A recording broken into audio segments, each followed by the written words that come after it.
جناب زہرا جناب زہرا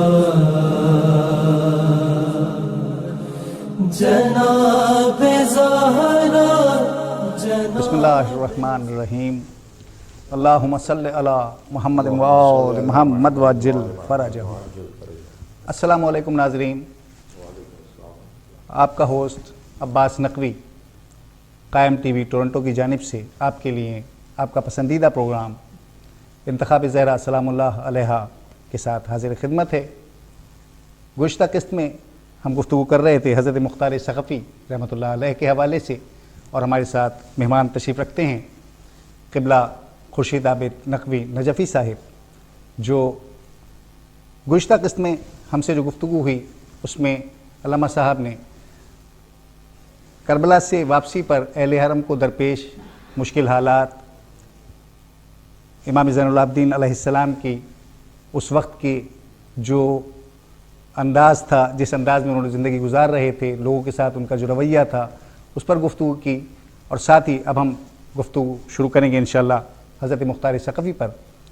تو میں علامہ صاحب سے گزارش کروں گا کہ علامہ صاحب، ہماری گزشتہ قسم میں جو بات ہو رہی تھی کہ حضرت مختار ثقفی کو امام زین العابدین کی باقاعدہ اجازت حاصل نہیں تھی، البتہ آپ نے جیسے فرمایا تھا کہ امام نے ایک کلیہ بتا دیا، ایک فارمولہ جو ہے وہ بیان کر دیا، وہیں سے ہم چاہیں گے بات کا آغاز ہو۔ میرے چوتھے امام نے اگرچہ کہ مختار کو براہ راست اجازت نہیں دی تھی، مگر میرے امام کی اجازت ہو یا نہ ہو، امام کی رضا ضرور شامل تھی، یا امام اس بات پہ مطمئن تھے کہ میرے باپا کے قاتلوں کو اسی دنیا میں اللہ تعالیٰ کی طرف سے مقرر کردہ، یا اللہ تعالیٰ کی طرف سے انتظام ایسا ہوا ہے کہ ان کو کوئی قتل کرنے کے لیے، ان کے ظلم و ستم کا بدلہ دینے کے لیے اٹھ کھڑا ہوا ہے۔ اچھا، اس سے ایک اور بات یاد رکھنی چاہیے کہ امام کی رضایت کے ساتھ ساتھ جب وہ 4 مشہور قاتلان جن کے سر مختار نے، عمر ابن سعد، شمر ذوالجوشن، سنان ابن انس، عبید اللہ ابن زیاد، ان کے سر میرے چوتھے امام کی خدمت میں بھیجے ہیں، تو اس وقت ان سروں کو دیکھ کر امام نے تبسم فرمایا۔ یہ امام کی رضامندی کی دلیل ہے۔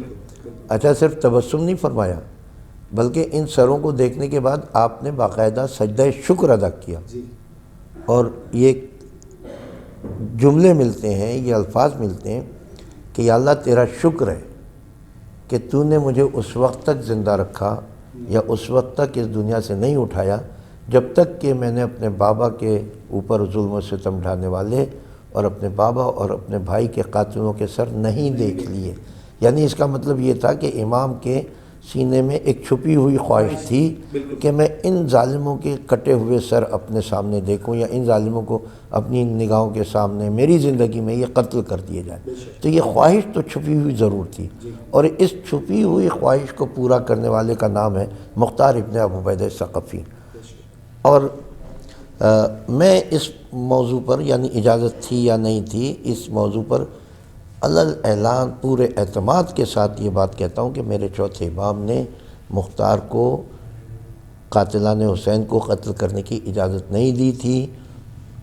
امامت کے تقاضے بھی تھے، شریعت کے تقاضے بھی تھے، سیاست کے تقاضے بھی تھے، اور انسانی معاشرے کی ساخت کو برقرار رکھنے کے لیے بھی ضروری تھا کہ امام براہ راست اس معاملے میں داخل نہ ہوں۔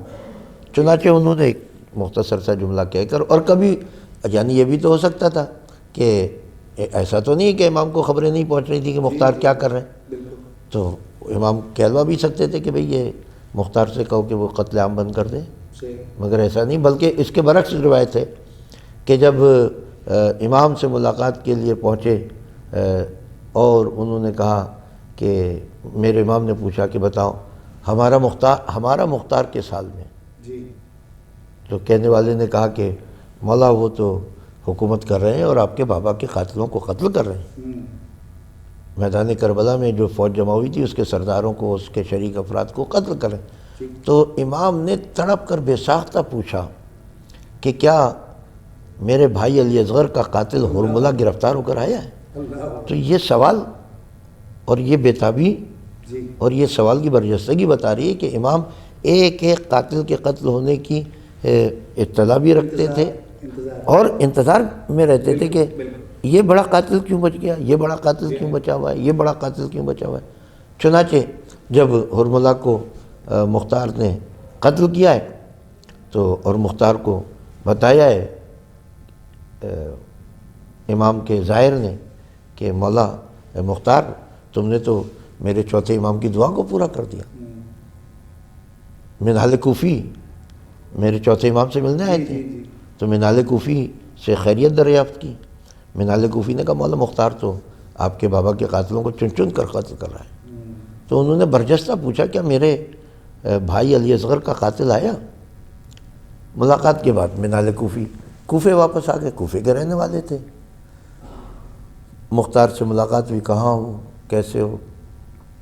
ابھی سلام دعا ہو رہی ہے کہ درمیان میں حرملہ کی گرفتاری کا اعلان ہو گیا کہ حرملہ کو گرفتار کر لیا گیا. اب آپ دیکھیے کہ امام نے ادھر دعا کی اور ادھر مختار نے فوراً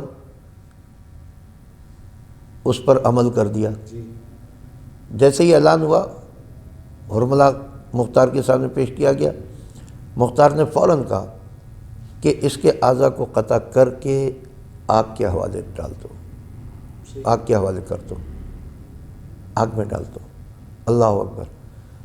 جیسے ہی یہ جملہ مختار کی لبوں سے ادا ہوا منہال کوفی نے کہا اللہ اکبر.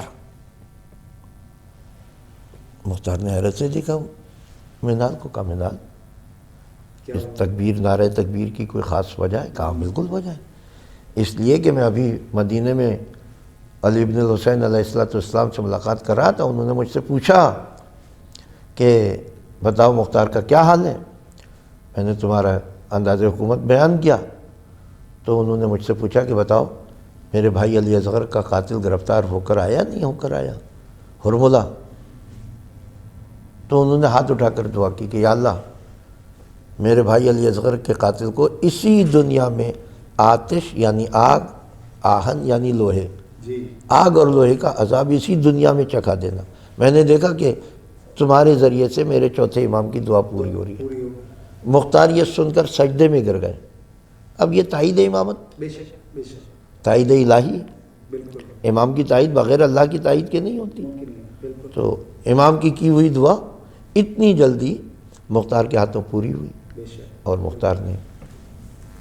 علم صاحب یہاں حضرت مختار کی جو تربیت ہوئی، جو ان کی بچپن جس انداز میں جو گزرا، اس پہ تھوڑا سا مختصر گفتگو، اس کے بعد پھر تحریک پہ بات کریں گے. کہ مختار کے خاندان کا اور اہل بیت علیہم السلام کا تعلق کب سے تھا؟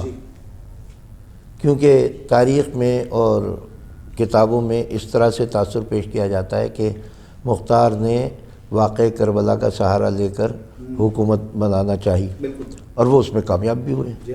تو ان کی کامیابی کو نظر انداز کرنے کے لیے یا دوسرے لفظوں میں سبوتاج کرنے کے لیے ایک یہ بیچ میں پروپیگنڈا یہ ڈالا جاتا ہے.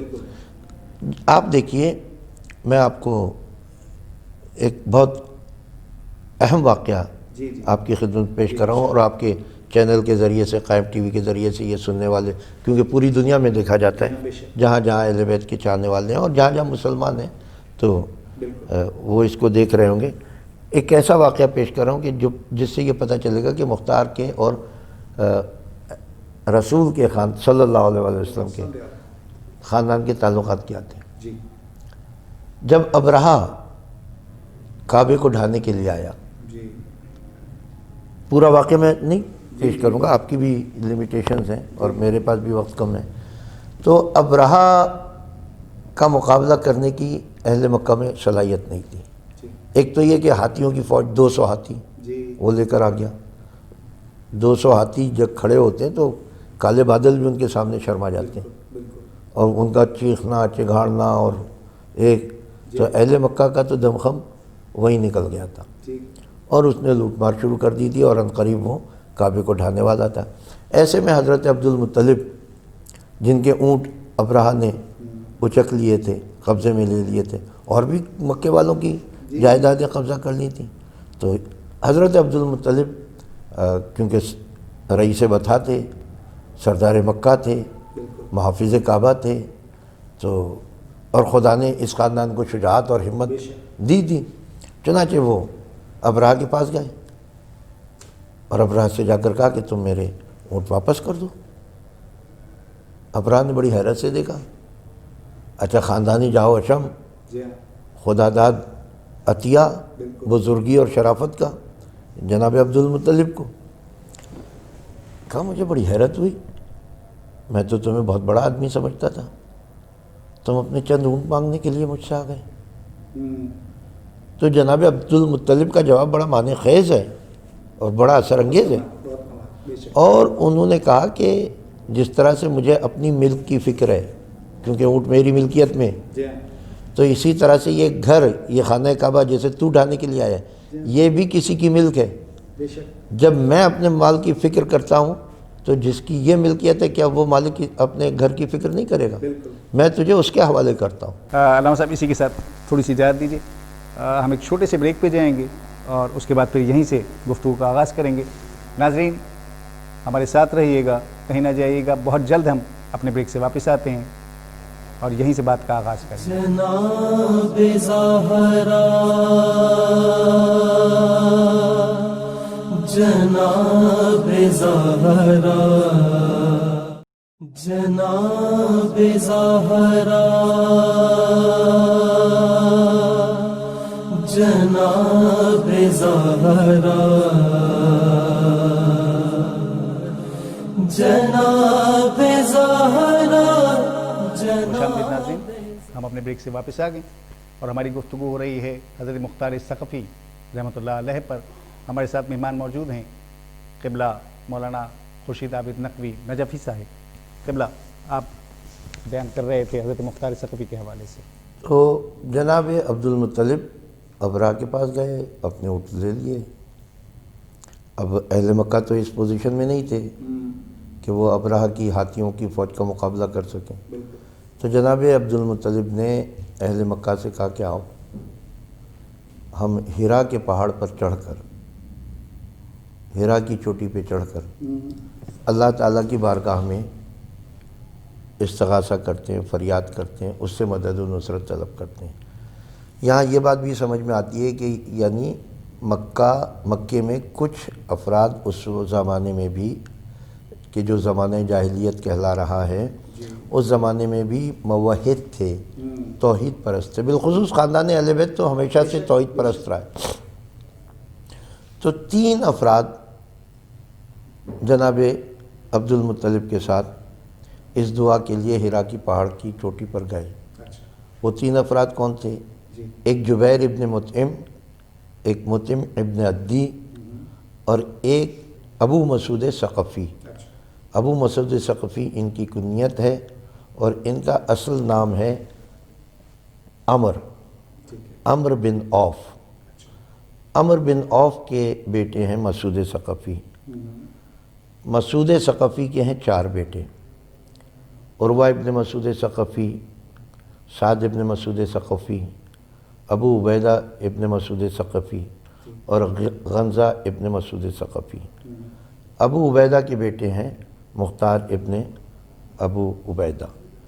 تو ابو مسعود ثقفی یعنی مختار کے پردادا عروہ عمر ابن عوف، جبیر ابن مطعم ابن عدی اور حضرت عبد المطلب نے ہیرا کی پہاڑ کی چوٹی پر کھڑے ہو کر کعبے کی حفاظت کے لیے اللہ تعالیٰ سے مدد و نصرت طلب کی۔ تو یہ ایک بڑا اہم بات ہے کہ خاندان مختار کا تعلق خاندان عبد المطلب اور خاندان ابو طالب سے اس زمانے سے تاریخ میں نظر آ رہا ہے کہ جس زمانے میں ابرہہ کعبے کو ڈھانے کے لیے آیا تھا۔ پھر اس کے بعد جو اہم موارد ہیں اس تاریخ کے، اس میں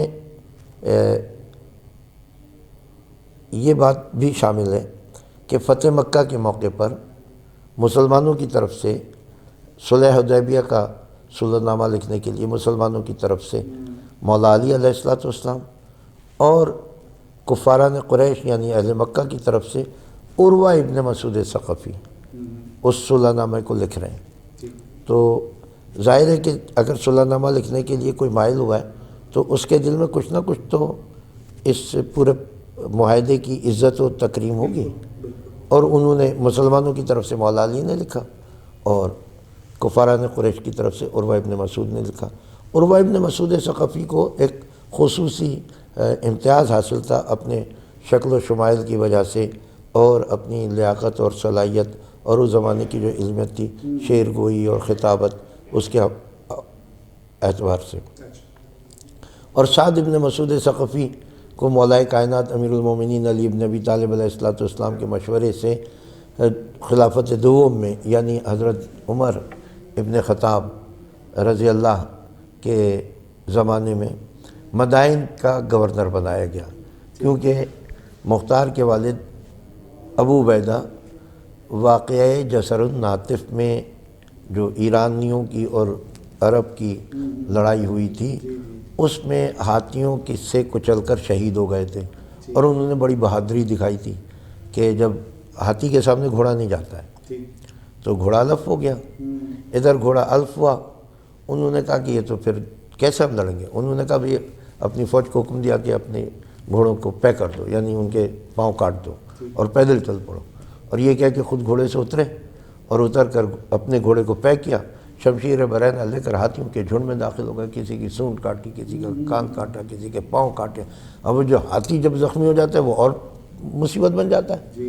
تو بس اس بھگدڑ اور ہلچل میں ایک ہاتھی کے پاؤں کے نیچے ابو عبیدہ ثقفی آ گئے، مگر اپنے شجاعت کے جوہر دکھا گئے، اور پورے لشکر نے جب یہ لشکر واپس آیا تو دربار خلافت میں ابو عبیدہ کی شان و شوکت بیان کی، شجاعت بیان کی کہ بھئی اس طرح سے وہ نکل گئے۔ اور انہوں نے تو اس وقت یہ سوال پیدا ہوا کہ بھئی کیا اس خاندان کو کمپنسیشن میں کیا دیا جائے؟ تو مولا علی نے کہا کیونکہ ابو عبیدہ کا بیٹا مختار کم سن ہے تو اس کو تو ابھی تم کوئی عہدہ اور منصب نہیں دے سکتے، تو ابو عبیدہ کے بھائی سعد ابن مسعود کو تم مدائن کی یا کسی علاقے کی گورنری دے دو۔ تو اس زمانے میں مدائن کی گورنری سعد ابن مسعود کو دے دی گئی۔ یہ بھی یہاں سے بھی پتہ چلتا ہے کہ خاندان اہل بیت کی اور یعنی ان کی مولا علی کی نظر میں اس خاندان کی کیا اہمیت تھی۔ پھر مولا علی کے حرم میں ایک زوجہ اس خاندان سے آئی، عروہ ابن مسعود ثقفی کی بیٹی، اور ایک زوجہ امام حسین علیہ السلام کی جناب ام لیلہ، وہ بھی اسی خاندان سے تعلق رکھتی تھیں، جناب ام لیلہ جن سے شہزادہ علی اکبر تھے۔ تو یہ بھی ایک خاندانی تعلق نظر آتا ہے۔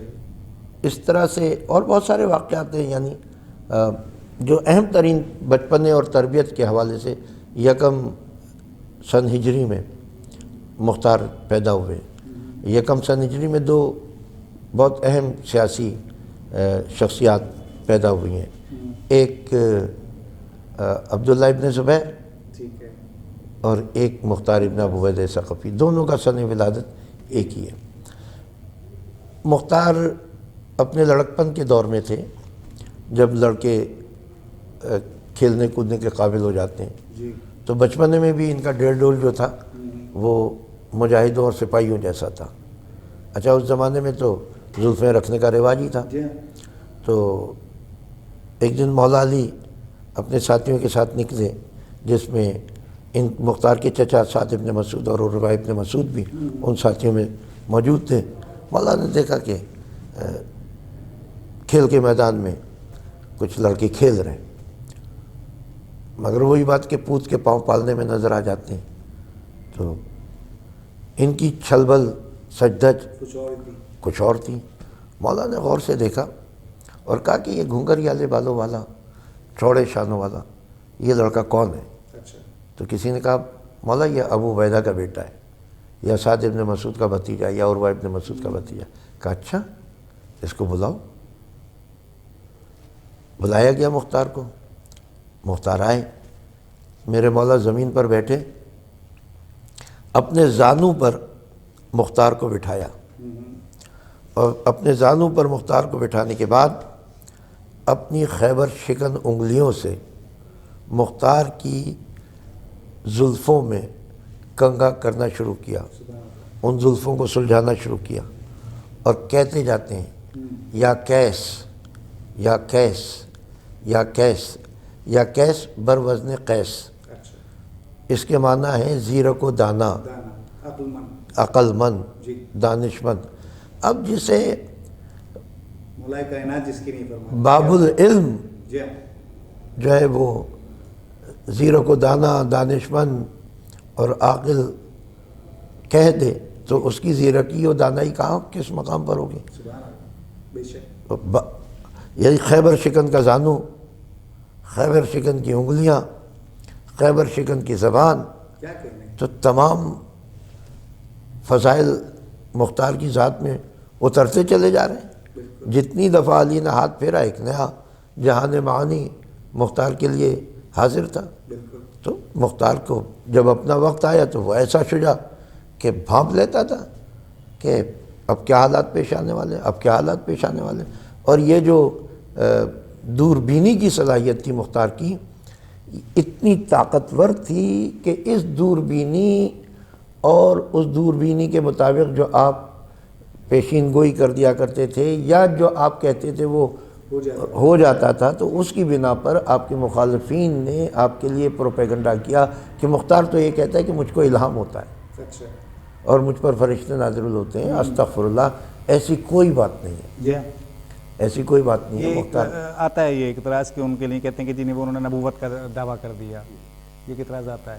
اب مختار کا خاندان اہل بیت سے یہ مختصر سا تعلق، پھر جب مولا علی کی شہادت ہوئی تو مختار کو اپنے پورے قبیلے کی طرف سے نمائندہ بنا کر ان کے چچا سعد ابن مسعود نے امام حسن علیہ السلام کی خدمت میں بھیجا کہ جاؤ، جا کر حق تعزیت ادا کرو، اور امام کو یعنی امام حسن علیہ السلام کو یقین دلا دو کہ جیسے ہم آپ کے بابا علی ابن ابی طالب علیہ السلام کے جانثار و وفادار تھے، ہم آپ کے بھی ایسے ہی جانثار و وفادار رہیں گے، اور جب تک ہماری رگوں میں خون کا آخری قطرہ ہے ہم آپ پر نچھاور کرنے کے لیے تیار ہیں۔ سبحان اللہ، سبحان اللہ، واقعی بڑا کمال تعارف اور بڑا عجیب ربط ہے ان شخصیات کا۔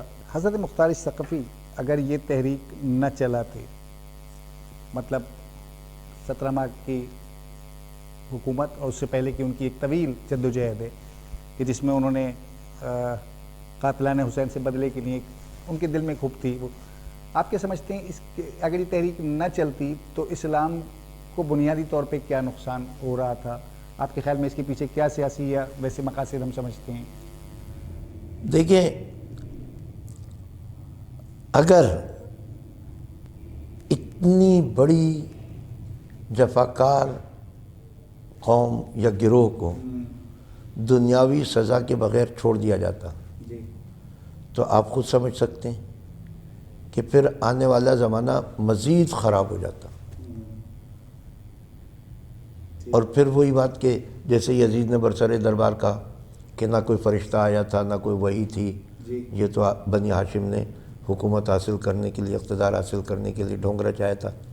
تو ایک طرف تو اس طرح کے دعوے زباں زد عام ہو جاتے ہیں، دوسری طرف یہ کہ کیونکہ جو ظالم اور جابر نواسۂ رسول کو قتل کر چکے تھے ان کی ظلم کی ہمتیں اور بڑھ جاتی ہیں، تو انسانی معاشرے میں، اسلامی معاشرے میں ظلم و جبر اور زیادہ بڑھ جاتا۔ تو اس وجہ سے اللہ تعالیٰ کی طرف سے بھی یہ ضروری تھا کہ جیسے اس نے گزشتہ قوموں میں جب انہوں نے ظلم و ستم ڈھائے ہیں تو دنیاوی عذاب میں مبتلا کیا ہے، یہاں دنیاوی عذاب، یہاں آسمانی قہر بن کر مختار اور مختار کی تلوار ٹوٹی، اور خود تفاسیر میں، تفاسیر اہل بیت میں اس طرح کے واقعات ملتے ہیں کہ جن سے تفسیر امام حسن عسکری علیہ السلام میں ایک روایت ہے کہ اللہ تعالیٰ نے جیسے بنی اسرائیل کے سرکشوں پر عذاب مسلط کیا تھا، اسی طرح سے میرے جد امام حسین علیہ السلام کے قاتلوں پر مختار ابن ابو عبیدہ ثقفی کو عذاب اور قہر بنا کر نازل کیا۔ تو یہ ضروری تھا۔ وہ جو آپ نے جملہ کہا کہ اگر مختار یہ تحریک نہ چلاتے یا قاتلان حسین کو قتل نہ کرتے، تو اس کا جواب تو مختار نے خود ہی دیا ہے کہ جب حجاج بن یوسف ثقفی کے سامنے مختار قید کر کے لائے گئے ہیں اور حجاج نے ان سے کہا کہ میں تمہیں قتل کر دوں گا، اس نے کہا کہ تم مجھے کیسے قتل کرو گے؟ میں تو اس وقت تک قتل ہو ہی نہیں سکتا جب تک کہ کوئی ایک قاتل حسین بھی روئے زمین پر باقی ہے۔ جب میں تمام قاتلوں کو قتل کر لوں گا تب اللہ تعالیٰ نے چاہا تو پھر میں قتل ہوں گا، اس سے پہلے میں قتل نہیں ہو سکتا۔ یعنی مختار کو یہ پتہ تھا کہ اسے پیدا ہی اس لیے کیا گیا ہے کہ وہ صرف قاتلان حسین کو قتل کرے۔ بالکل، یقین کامل والی یقین کامل ہے۔ وہ مختار کا زمانہ جو مختار کا زمانہ قید و بند میں گزرا ہے واقع کربلا سے پہلے کا، اس میں جناب میثم تمار اور جناب عبداللہ ابن حارث ابن نفیل ابن عبد المطلب، ان دونوں بزرگوں نے جناب مختار کو اس بات کا اطمینان دلایا کہ تم مطمئن رہو، تم رہا ہو جاؤ گے، کوفے کے حاکم بنو گے اور دشمنان اہل بیت کو قتل کرو گے۔ حتیٰ کہ ایک روایت میں تو باقاعدہ تعداد تک ہے، مولا متقیان سے یہ روایت ہے کہ مولا نے فرمایا کہ مختار ابن ابو عبیدہ ثقفی 3,80,383 قاتلوں کو قتل کرے گا۔ کیا بات ہے، سبحان اللہ، واہ۔ اس کے ساتھ ہی قبلہ ہمارا وقت آج کا ختم ہوتا ہے۔ میں اپنے ناظرین سے بھی گزارش کروں گا کہ ہمارا آج کی ایپیسوڈ کا وقت ختم ہوتا ہے، انشاءاللہ اگلے ایپیسوڈ میں یہیں سے بات کا آغاز کریں گے، یہیں سے تسلسل جاری رکھیں گے۔ فی الحال اپنے ہوسٹ عباس نقوی اور مہمان قبلہ خورشید عابد نجوی صاحب کو اجازت دیجیے۔ السلام علیکم۔ جناب زہرا کرم کا مخزن، سخا کا مرکز، عطا سراپا جناب زہرا، نبی کی صورت، نبی کی سیرت، نبی کا نقشہ جناب زہرا، جناب زہرا۔